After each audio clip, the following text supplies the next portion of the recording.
우리가 21장에서 우리가 지난 시간에 성전에 있던 바울이 유대인들에 의해서 폭력을 당하고 붙잡혀 끌려가는 그런 일을 봤죠. 근데 다행히 로마 군대가 출동하는 바람에 거기서 건짐을 받았습니다. 그런데 또 로마 군인들이 바울을 결박하고 이제 자기를 군 부대로 취조하기 위해서 다시 끌고 갔는데 이제 군중들은 계속해서 따라가면서 바울을 죽여야 된다고 소리쳤습니다. 근데 이때 바울이 이런 긴장도가 높은 상황에서도 그 천부장에게 저들에게 내가 할 말이 있으니 기회를 좀 달라고 요청했다고 했죠. 오늘 본문은 바울이 이제 그 허락을 받고 이 군중들 앞에서 한 얘기가 오늘 읽은 본문이에요. 22장 1절에 보면 부형들아 내가 지금 여러분 앞에서 변명하는 말을 들으라 그랬어요. 저는 성경을 처음 읽었을 때는 약간 좀 거만하게 말하는 것처럼 느껴지는 그런 어감을 받았거든요. 근데 그렇지 않아요. 그것은 사랑하는 나의 형제들이요, 사랑하는 나의 아버님들이요, 이렇게 말을 시작하는 거예요. 굉장히 따뜻하고 친근한 접근을 지금 바울이 한 거죠.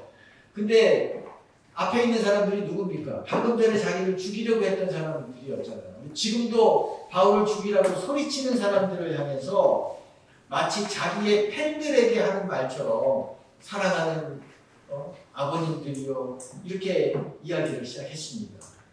이게 무슨 말이에요? 바울의 마음에는 맺힌 것이 없다는 거예요.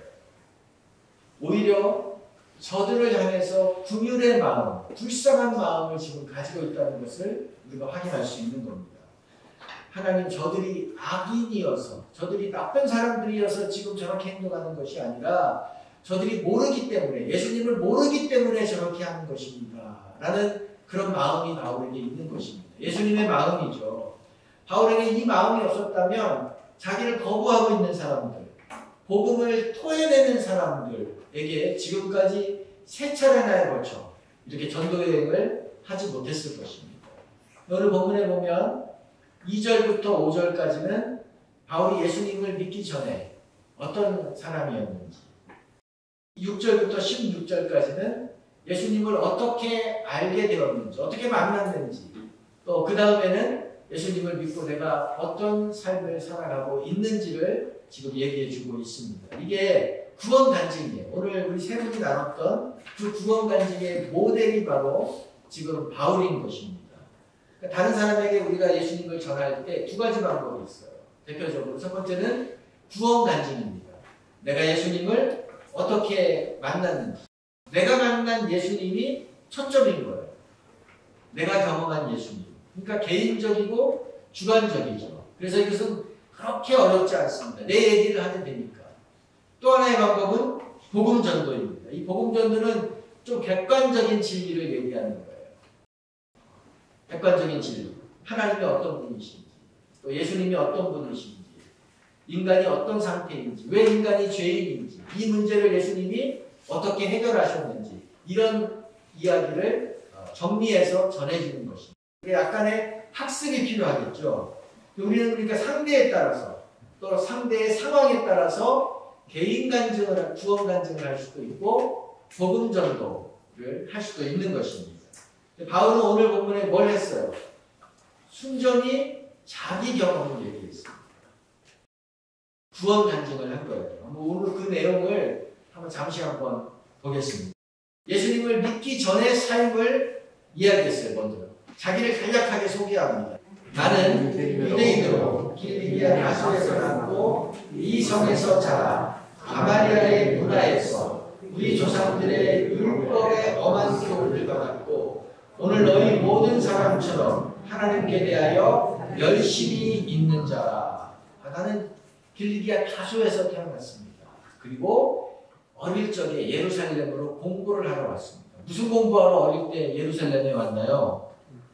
이 당시 최고의 율법학자가 가말리엘이었어요. 그러니까 최고의 그 스승 밑에서 공부하기 위해서 그 밑에 들어갔습니다. 그래서 율법의 엄한 교육을 받았다라고 얘기했죠. 그러니까 나도 당신들처럼 이 전통과 규례, 율례 이런 것을 철저히 지키는 사람입니다. 나도 바리새인 출신입니다. 정통입니다라고 지금 얘기하는 것입니다. 얼마나 열심히였는지를 얘기하죠. 다메섹에 있는 예수 믿는 사람들을 잡아서 예루살렘에 끌고 와서 그들을 처벌받게 하려고 내가 다메섹까지 갔습니다. 원정 갔습니다. 얘기를 했습니다. 그러니까 지금 군중들이 바울을 죽이려고 하는 이유가 뭐예요? 저 사람은 우리가 믿고 가르치는 율법을, 이 전통을 깨트리는 자다. 그것을 거부하는 자다. 성전을 모독하는 자다라는 그것을 생각하고 바울을 죽이려고 하는 거예요. 근데 바울은 나는 그런 사람이 아니다. 나는 이렇게 열심히 있었던 사람이다라고 이야기했습니다.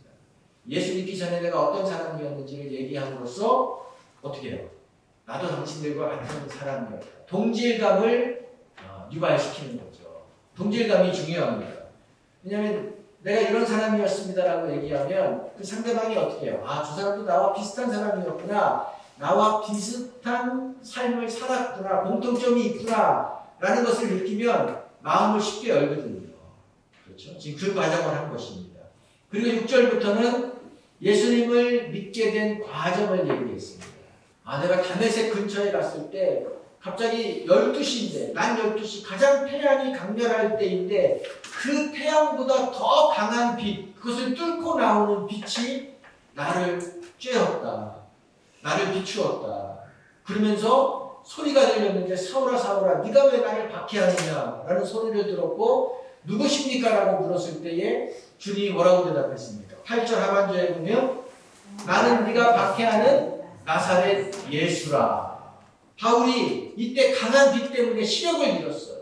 근데 주님께서는 아나니아라는 사람을 보내서 내가 너의 눈을 뜨게 할 것이고 네가 앞으로 어떤 삶을 살아야 되는지를 알려줄 것이다 라고 예고해 주셨죠.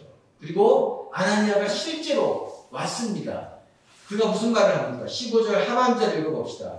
네가 그를 위하여 모든 사람 앞에서 네가 보고 들은 것의 증인이 되리라. 바울이 지금 예수님을 만난 과정을 보세요. 예수님을 만난 것 바울이 원해서 만났습니까? 아니에요. 14절에는 하나님이 너를 택했다라고 했어요. 하나님이 바울을 찾아오신 거예요. 원하지 않았는데, 기대하지 않았는데. 또 바울에게 너는 이방에 가서 이방인들에게 예수님을 전하는 증인이 되어라. 네가 경험한 것을 증언해라 라고 했는데 그것도 바울이 원하는 일이 아니었어요. 바울이 요구한 것이 아니었습니다. 그런데 하나님이 그에게 이 일을 주신 거예요. 자, 이 일 후에 바울이 어떻게 변화되었나요? 세 번째는 예수님 믿은 후에 변화예요. 이 본문 말씀에 보면 이전에 바울은 어떤 삶이었습니까? 자기가 하고 싶은 것을 하는 사람이었어요. 그러니까 스스로 지금 시리아의 다마스쿠스 수도죠. 거기까지 예루살렘에서 가서 거기에 있는 사람들을 잡아오는 일을 하고 누가 시켜서 한 게 아닙니다. 자기가 좋아서 하는 일이에요. 내가 원하는 것은 무엇이든지 하는 사람이었어요. 그런데 이제는 어떻습니까? 예수님 만난 후에는 자기 주도적인 인생이 아니라 하나님이 주도하는 인생을 살아가요. 하나님 말씀을 따라갑니다. 그래서 하나님이 이방 나라에 가서 나를 증언해라라고 하자 그의 마음은 예루살렘에 살고 싶었거든요. 그런데도 가는 거예요. 사도행전 내용의 대부분이 뭡니까? 바울이 이방 땅에서 증인으로 살아간 이야기잖아요. 이 변화라고요, 변화.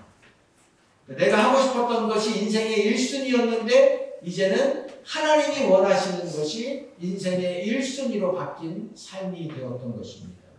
이렇게 살면 어려움이 따르고 이렇게 살면 손해가 오고 이렇게 살면 목숨이 위태롭다는 것을 알면서도 지금까지 살아온 거예요. 그러니까 바울의 삶이 예수 믿은 후에는 전적으로 하나님께 붙잡힌 삶입니다. 그러니까 전적으로 하나님께 붙잡힌 삶. 하나님이 전부인 인생이에요. 하나님이 중심인 인생으로 바뀌었습니다. 물론 한 번에 바뀐 건 아니죠.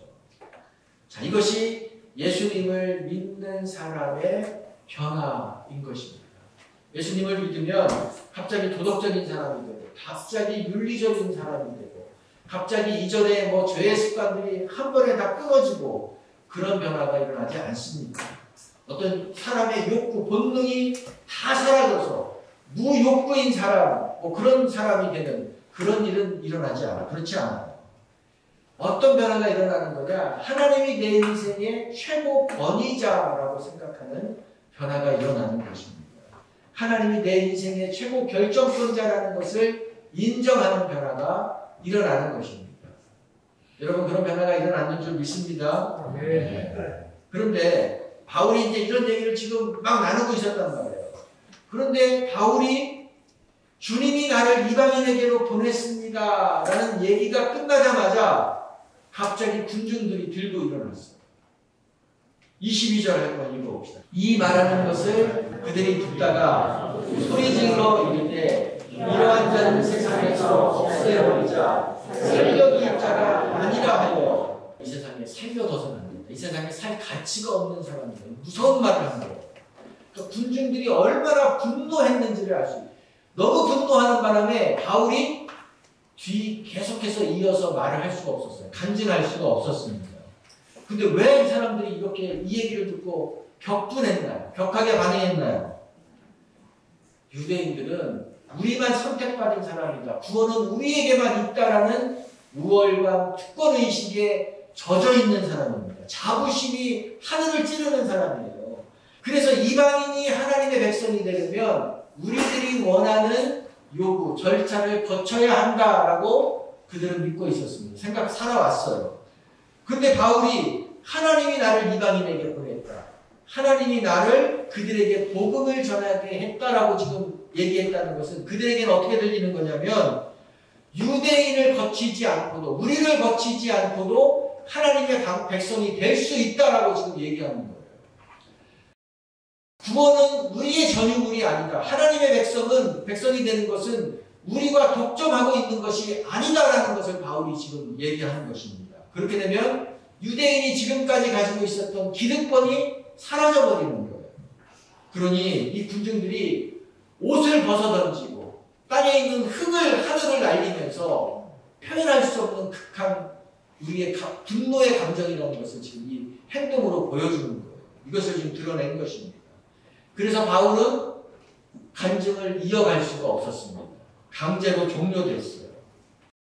자, 오늘 이 말씀을 보면서 우리가 두 가지를 생각해 봐야 됩니다. 첫 번째로는 바울처럼 내가 만난 예수님을 간증할 준비를 해야 됩니다. 읽어봅시다.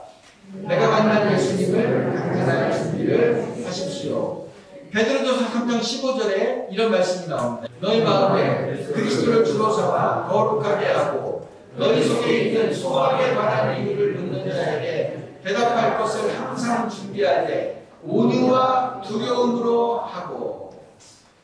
여러분 우리가 예수님을 믿고 하나님의 자녀가 돼서 하나님을 주인으로 섬기는 삶을 살기 시작하면 우리 주위에서 우리 안에 있는 소망, 우리 안에 있는 희망을 보고 이것을 좀 설명해 주기를 바라는 사람들이 생겨납니다. 그래서 찾아와서 이유를 물어요. 네가 왜 그렇게 사는지 이유를 묻습니다. 그리고 나도 당신처럼 살고 싶은데 나도 예수님 어떻게 하면 믿을 수 있을까요? 나도 교회에 가고 싶은데 어떻게 하면 교회에 갈 수 있는지 나를 좀 데려가 주십시오. 이렇게 얘기하지는 않습니다. 이런 사람은 없어요. 어떻게 얘기합니까? 비틀어서 얘기해요. 비틀어서. 교회 다니는 사람은 왜 그렇게 독선적이냐? 이렇게 와서 얘기한다고. 근데 그 말의 뒷면에는 뭐가 있는 거냐면 네 안에 있는 소망이 도대체 무엇인지 그 소망에 관한 이유를 알고 싶은데 그거를 이렇게 묻는 거예요. 이렇게 말하는 것입니다. 근데 이것을 듣고 발끈하면 안 돼요. 어떻게 해야 돼요? 아, 이거 정말 대화를 나눌 수 있는 기회가 왔구나 라고 생각해야 됩니다. 어떻게 돼요? 대답할 것을 그래서 뭐하라? 항상 준비하라. 이런 사람들이 우리에게 소망에 관한 이유를 묻을 때에 바로 대답할 수 있도록 마음에 준비를 하고 있어라 고 얘기하고 싶은 거죠. 무슨 준비예요? 내 얘기를 하면 되는 거예요. 이럴 때는 나의 얘기. 아, 나도 예수님 만나기 전에는 당신처럼 그렇게 생각했습니다. 그런데 내가 이렇게 예수님을 알게 됐습니다. 예수님을 믿고 나서 내가 이렇게 조금씩 변화되고 있습니다. 라는 나의 얘기를 하면 되는 거예요. 오늘 침례 간증한 세 분이 다 그 얘기했잖아요. 예수 믿기 전에 내가 어떤 삶을 살았습니까? 얘기했잖아요. 우리 이찬 선생님은 내가 왜 사는지 근원적인 질문이 있었다라고 얘기했습니다. 과학을 공부했기 때문에 증명되지 않은 것을 어떻게 믿을 수 있는가, 오래된 성경책을 어떻게 신뢰할 수 있는가, 그런 질문이 있었다 그랬어요. 그런데 권유받고 그래 한번 교회 나와보자 라고 해서 아무 기대함 없이 나왔는데 또 그 다음에도 또 나왔는데 복음에 대한 얘기를 조금씩 듣고 관심이 생긴 것입니다. 우리 공동체의 따뜻함을 느낀 거예요. 그래서 예수님을 결국은 시간이 오래 지나서 이제 구주로 받아들이는 그런 일이 있었던 것입니다. 시작이에요, 시작이기 때문에 이제 앞으로도 흔들리고 또 그런 과정을 겪을 거예요.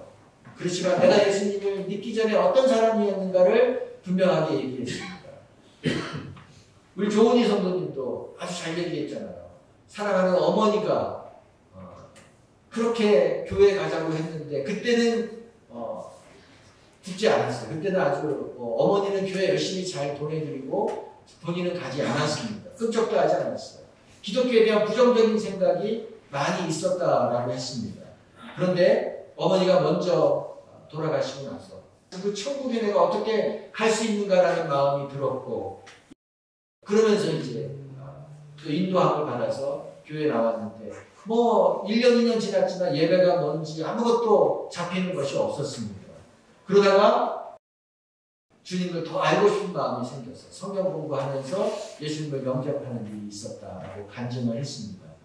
예수 믿기 전에 내가 어떤 사람이었는지, 우리 모태신앙이었던 건우 형제도 예수님을 인격적으로 만나기 전까지는 어떤 삶이었는지를 잘 얘기했죠. 바로 이거예요. 이렇게 얘기하는 것입니다. 이처럼 내 경험을 얘기하는 것, 이거는 굉장한 힘이 있습니다. 굉장한 힘이 있어요. 제가 얼마 전에 아는 분과 이제 같이 차를 타고 갔는데 저에게 갑자기 탈모약에 대해서 계속 말씀을 하시더라고요. 내가 몇 개월 전부터 좋은 약을 먹었다. 동남아에 사시는 분들이 먹는 탈모약을 내가 먹었는데 그거 먹고 나서 머리카락이 굵어지고 또 머리가 바라. 내가 이렇게 더 수룩해졌지 않느냐. 이런 내가 변화가 있었다. 그렇게 막 얘기하시는. 그러면서 부작용도 없고 처방전도 필요 없기 때문에 약값도 싸고 그러면서 저에게 먹으라는 거죠. 왜 가만히 있는지. 저는 별로 탈모에 관심이 없거든요. 아직 그런 상태가 아니기 때문에. 그래서 제가 큰 반응을 보이지 않자 약간 좀 실망하는 기색이 있었는데 그런데 우리 대화 상대도 아니에요. 다른 테이블에 옆에 있던 분이 그 얘기를 계속 듣고 있었나 봐요. 그러니 난데없이 제가 그 약을 좀 먹으면 안 될까요? 어디서 살 수 있나요? 묻는 거예요. 그럼 이분이 또 설명해 줬습니다. 그래서 조금 이따 이제 차에서 내렸거든요. 차에서 내렸는데 그 옆에 있던 그분이 또 달려가시더니 다른 분에게 야, 내가 좋은 약을 발견했다. 우리 같이 그 약을 먹읍시다. 그러는 거예요.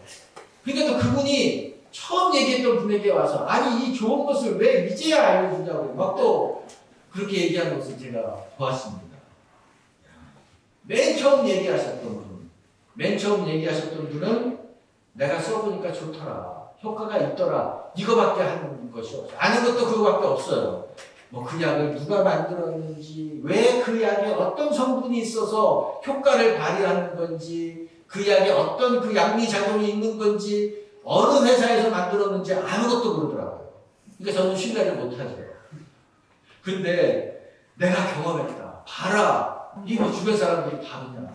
이렇게 강한 설득력이 있다는 것을 내가 경험한 것은 이렇게 강한 설득력이 있습니다. 우리는 증인이에요. 증인은 뭡니까? 내가 보고, 내가 듣고, 내가 경험한 것을 얘기하면 되는 사람입니다. 여러분 그것을 언제든지 사용할 수 있도록 대답할 것을 항상 뭐하고 있어라? 준비하고 있어라. 그래서 이 준비이기 때문에 우리 침례받는 분들에게 반드시 이 구원 간증을 시키는 거예요. 너무 어려워요. 처음 예수님을 믿은 분이 구원 간증하는 건 너무 어려운 일입니다.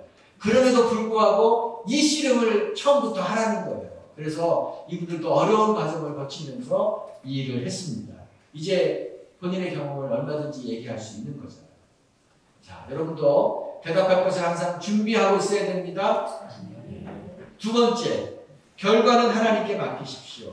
읽어봅시다. 결과는 하나님께 맡기십시오. 우리가 증인이 되는 것은 순종하는 거예요. 순종. 하나님 말씀에 순종하는 건데 순종은 어려워요. 본능은 자동으로 됩니다. 본능은 쉬워요. 우리가 무슨 일을 하는데 너무 쉽다 그러면 그건 본능이에요. 순종은 다 어려운 것입니다. 하나님 말씀을 전하는 것은 순종이에요. 근데 그 책임, 순종은 우리의 책임이지만 그 결과의 책임은 우리에게 없습니다. 그 결과를 책임지시는 분은 누구예요? 하나님이십니다. 그래서 오늘 바울이 만난 이 예수님, 바울이 내가 이렇게 예수님을 만났습니다라고 간증했을 때 결과가 어땠습니까? 대실패였습니다. 아니 대참사가 일어났어요. 말도 다 끝내지 못했잖아요. 오히려 이 타는 불에 기름을 끼얹은 것처럼 군중들이 더 들고 일어났습니다. 난리가 났어요. 이런 결과가 일어난다고요. 바울이 간증했을 때 지금까지 많은 사람들이 그것을 듣고 예수님을 믿었지만 더 많은 사람들은 아무런 반응이 없었습니다. 그리고 오히려 그것을 듣고 루스드라에서처럼 그 바울을 향해서 돌을 던지고 바울을 실신하게 만드는 그런 경험도 너무나 많이 겪었습니다. 무슨 얘기예요? 우리가 우리의 말로 누군가를 설득하는 것이 아니라는 것입니다. 그러니까 우리의 말로 설득할 수 없습니다. 우리의 경험을 얘기하지만 그것으로 어떤 결과가 일어나는 것은 아니라는 것입니다. 결과는 누가 하세요? 하나님이 하시는 일입니다. 그래서 우리는 여기에 순종하는 거죠. 디모데후서 4장 2절에 너는 말씀을 전파하라. 때를 얻든지 못 얻든지 뭐하라고 그랬어요? 항상 힘쓰라. 항상 힘쓰라. 근데 제가 이렇게 보면 참 놀라운 일들이 있어요. 하나님의 말씀에 순종해서 우리가 우리의 경험을 나누고 또 예수님을 얘기하면 그것이 언젠가는 결실을 맺게 하신다는 겁니다. 물론 내가 원하는 방법대로 내가 원하는 시기에 이루어지진 않지만 하나님이 언젠가는 그것을 통해서 열매를 맺게 하세요. 예수 믿는 분들을 보면 우리가 전도해서 예수님 믿는 게 아니에요. 우리는 전도해서 예수님 믿는 것처럼 보이지만 그거는 우리가 그 때가 돼서 열매를 그 순간에 딴 것에 불과합니다. 대부분 다 그 뒤에 수많은 사람들의 관여가 있었어요. 수많은 분들이 이분이 구원받을 때까지 그 주님이 그 일을 행하실 때까지 관여한 것이 있었다고요. 오늘 우리 희찬 형제님 뚝 떨어져서 예수님 믿은 것 같지만 그렇지 않습니다. 배후에 누가 계셨어요? 돌아가신 할아버지가 계셨다고 그랬잖아요. 할아버지가 집사님이셨대요. 그러니까 이분들이 우리 자손들을 위해서 얼마나 기도했겠어요. 그죠? 본인이 몰랐던 거죠. 예수 믿는다고 하니까 아버지하고 어머니가 네가 진짜 교회 다니냐고 믿지를 않더라고요. 그렇죠. 그런 적 있었죠? 네, 맞아요. 근데 그 할아버지가 그런 일이 있었다. 할아버지가 벌써 그때부터 기도한 것이 있었고 때가 돼서 열매를 맺은 것 같아요. 우리 조원희 성도님도 돌아가신 어머니가 얼마나 딸의 구원을 위해서 기도했겠어요. 또 올케언니가 얼마나 기도하고 또 전하고 하는 일들을 했겠어요. 그 당대에는 이루어지지 않았습니다. 그러나 하나님께서 그 후에 일이 이루어지게 하신 거잖아요. 건우 형제님도 부산에 와서 사춘기를 겪었어요. 사춘기 혼자 겪으려니까 얼마나 힘들었겠어요. 근데 우리 간사님들과 또 우리 청년부 식구들이 친동생보다 더 기도하고 친동생보다 더 이 마음을 쏟고 하는 일을 한 것입니다. 그런 것이 결실을 맺어서 더 주님을 더 사랑하는 자로 변모된 거죠. 그래, 복음의 씨는 언젠가는 열매를 맺습니다. 아멘. 복음의 씨는 언젠가는 열매를 맺습니다. 그러므로 우리가 해야 될 게 우리가 순종하는 겁니다. 나의 경험을 사용해서 말씀을 전하는 것. 결과는 나의 부담이 아닙니다. 때를 얻든지 못 얻든지 우리는 항상 힘쓰는 삶을 살아가는 우리 교회, 우리 공동체 되어야 될 줄로 믿습니다. 네. 바울은 들으려고 하지 않는 사람에게도 그것을 들었어요. 그렇죠? 2년 전만 해도 우리 희찬 형제, 우리 건호, 우리 조은희 성도님이 이렇게 어디에서 구원 간증을 할 것이라고 누가 생각했겠습니까? 그렇죠? 저분들이 계속 나올 수 있을까? 뭐 그런 생각 한 분들도 많았을 거예요. 하나님이 아시니까 이런 일들이 이루어지는 거잖아요. 여러분 주변에 예수님을 전해야 될 사람, 내 얘기를 좀 해야 될 사람이 누가 있을까를 우리가 찾아야 되는 것입니다. 생각해야만 되는 것입니다. 내 가족 가운데, 내 친구 가운데, 내 이웃 가운데, 내가 지금 만나는 사람들 가운데, 하나님이 나로 하여금 만나게 하시는 사람들 가운데 내가 어떻게 하면 내 얘기를 할 수 있을까? 여러분 그 기회를 찾고 그 기회를 사용하시는 우리 성도님들께 축복합니다. 그래서 우리가 내년도 침례식에는 더 우리의 그 하나님께서 주시는 결과의 그 축제가 더 깊어지고 더 넓어지고 많아지기를 더 기대합니다. 같이 기도합시다. 주님이 너는 이방에 가서 네가 보고 듣고 경험한 것을 증언하라, 증인해라 라는 말씀을 순종해서 지금까지 살아왔고 오늘도 이 예루살렘에 와서도 잡혀가면서도 이 자기의 삶을 나누었듯이 하나님 저도 그런 삶을 살게 해주십시오. 제가 그런 삶을 살고 싶습니다. 제가 그런 삶을 살겠습니다. 도와주십시오. 저에게 그런 믿음을 주십시오. 때를 얻든지 못 얻든지 반대가 있든지 없든지 이 주님을 전하는 삶을 살아가게 해주십시오. 그런 마음의 결단을 주 앞에 올려드립시다. 하나님 아버지, 오늘 우리가 주님 앞에서 바울이 주님의 마음을 배웠습니다. 알게 되었습니다. 주님 우리에게 그런 은혜를 내려주시옵소서. 더 주님을 알고 더 주님을 배우고 더 주님을 따르게 하여 주시옵소서. 우리에게 만나게 하신 사람들에게 주님을 전하게 하시고 또 아버지 하나님 우리에게 그 열정을 허락하여 주시옵소서. 주님이 우리에게 경험해 주신 것이 이거 특별한 일이고 이것이 하나님이 은혜로 베풀어 주신 것이기 이 은혜를 나누는 삶을 기꺼이 살아가게 하여 주시옵소서. 우리 그런 공동체들을 하여 주시옵소서. 우리 마음을 주 앞에 찬양으로 고백합시다. 온 세상 위하여 나 복음 전하리. 내가 경험한 예수님, 내가 만난 예수님을 알리는 삶을 살겠습니다. 그런 교회 되게 해주십시오. 같이 찬양합니다. 온 세상 위하여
아버지 하나님, 오늘 바울이 자기가 예수님을 믿기 전에 어떤 사람이었고 또 어떻게 예수님을 알게 되었고 만나게 되었고 또 그 후에 어떻게 주님 앞에서 변화가 일어났는지를 솔직하게 얘기 나누었습니다. 또 우리 구원 간증을 통해서 우리 세 분의 성도들이 어떤 삶을 살았는지를 또 어떻게 예수님을 믿게 되었는지를 보았습니다. 하나님 이것을 아는 것으로 그치는 것이 아니라 이제 바울처럼 또 이것을 사용하는 저희들이 되게 하여 주시옵소서. 이 생명을 구원하는 일을 위해서 우리에게 경험시켜 주셨는데 이것을 때를 얻든지 못 얻든지 또 전함으로 우리가 구원의 통로가 되는 복된 삶 살게 하여 주시옵소서. 성부와 성자와 성령의 은혜가 오늘 우리가 만난 예수님을 전하는 삶을 살기로 결단한 성도들 위해 영원히 함께하기를 예수님의 이름으로 축원드립니다.